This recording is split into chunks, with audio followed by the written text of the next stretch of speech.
May 23rd, 1430. You are 19 years old. You have just led the French army to impossible victories. You have broken the siege of Orleans. You have crowned a king.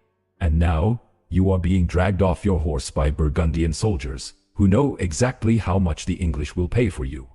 Her name was Jeanne d'Arc. We call her Joan of Arc. The world knows she was burned at the stake. That is in every history book. What history does not tell you is what happened in the 13 months before that fire.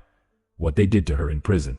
The systematic torture designed not to break her body, but to destroy her soul. This is that story. Based on trial transcripts, eyewitness accounts, and documents the church tried to bury for 500 years. If you believe that the documented records of history's most silenced voices must be remembered, consider liking this video and subscribing. Your support uncovers more accounts from the darkest corners of the human story. The year is 1430. Joan is a prisoner, but not a normal prisoner. She is valuable, worth 10,000 francs. The English want her. The French cannot save her. The church needs to discredit her. Because here is what you have to understand. Joan did not just win battles. She claimed God spoke to her directly with. She wore men's clothing. She commanded armies. In medieval Europe, that is 3 death sentences combined. So when the English finally bought her in November 1430, they did not just lock her up. They designed a specific kind of hell. Here is what makes this especially sinister. They put her in a secular prison, not a church prison with nuns and female guards like every other woman accused of heresy. They put her in a military fortress in Rouen, in a cell 8 feet by 6 feet, with 5 English soldiers, rotating shifts, guarding her, day and night. Think about what this means. You are a 19-year-old woman. You have taken a vow of chastity. You believe you are doing God's work, and you are locked in a stone room with 5 men who have been told you are a witch, not a saint. The trial transcripts record her testimony. February 21st, 1431. Joan is brought before the judges. She has been in that cell for 3 months. They ask her why she will not wear women's clothing. Her answer stops them cold. Give me a woman's prison with female guards, and I will wear a dress. The judges refuse. Here is what she does not say out loud, but what the transcripts reveal through other testimonies. The guards assault her, repeatedly, attempts at violation that she fights off night after night. The leg irons she wears are not just to prevent escape.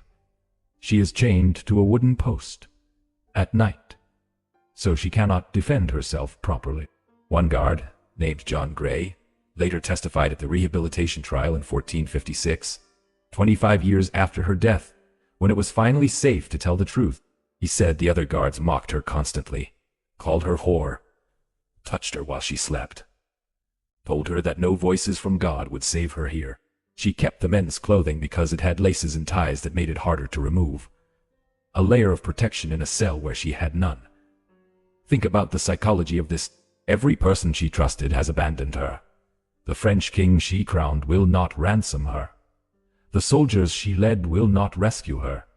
The church she served is prosecuting her, and every night she goes to sleep, not knowing if she will wake up being violated. This was not neglect. This was strategy.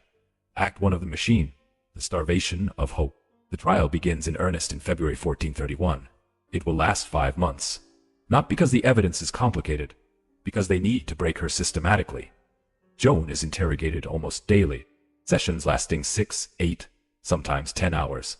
70 judges and clergymen, all men, all aligned against her. Pierre Cochon, the Bishop of Beauvais, leads the prosecution. He has been paid by the English. Everyone knows it. The questions are not designed to find truth. They are designed to create contradictions. Do you know if you are in God's grace? It is a trap question. Medieval theology says no one can know for certain. If she says yes, she is guilty of presumption. If she says no, she is admitting her voices are false. Joan, 19 years old, gives an answer that stuns the court. If the first am not, may God put me there. If the first am, may God keep me there.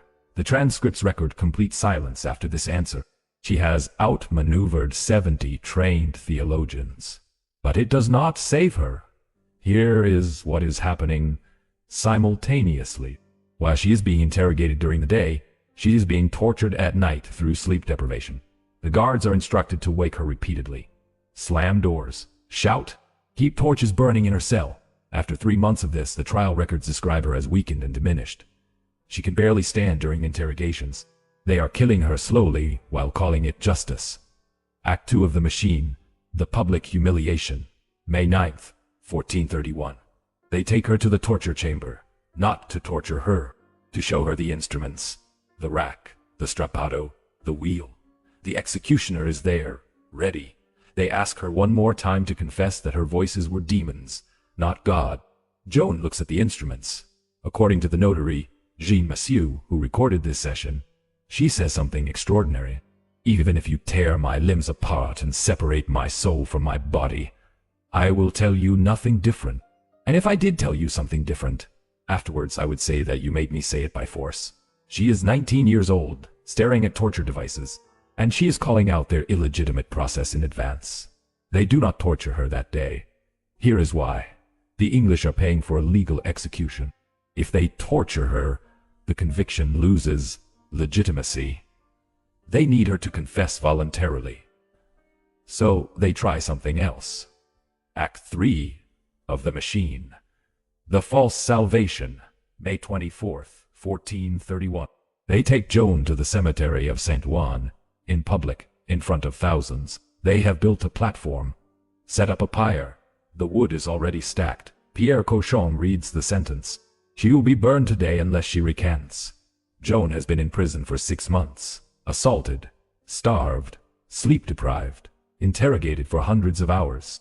And now she is standing in front of a pyre that will kill her in the next hour, unless she says her voices were lies. She breaks the transcript's record that she agrees to sign an abjuration, a document stating that her voices were false, that she sinned by wearing men's clothing, that she submits to the church. Most accounts say she signed with a simple cross because she could not read the document.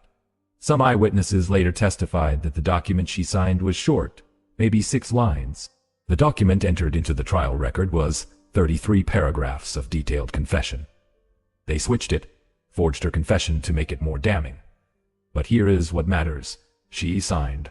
She recanted.